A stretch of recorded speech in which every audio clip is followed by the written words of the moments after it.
I've made millions with my faceless YouTube channels, and I'm going to teach you how to do it. The biggest secret of YouTube automation and what you really have to master is the art of camouflage. Every niche has a standard, the style of thumbnail, the style of title, and the style of editing. All you have to do is get as close as possible to each one. You want to camouflage your inexperience. So let's make this rule number 1. Next time you're about to post a video, ask yourself this: does this look like something my competitors would post? Your goal shouldn't be high quality videos. Your goal should be camouflaging your videos. And if done correctly, quality will naturally follow. Rule number 2, what makes a video go viral? Well, CTR needs to be 14% or more, and AVD needs to be 6 minutes or more. With these two things combined, you're looking at a 95% chance of seeing that video go viral.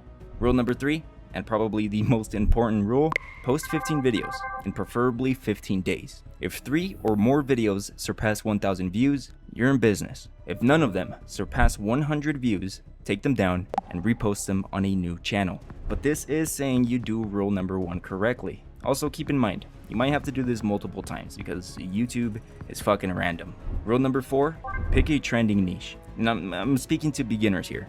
I don't recommend starting with an evergreen niche, and that's because they're mainly based on average view duration. And if you're doing everything yourself, it's going to be very hard for you to compete. So go for time-sensitive niches that revolve around news, like celebrities, sports, streamers. This will make your start so much easier, and it's going to help you understand the production and the algorithm more than an evergreen niche would. Side note, stay away from politics because YouTube will terminate you. And rule number 5, check the link in my description or in my pinned comment.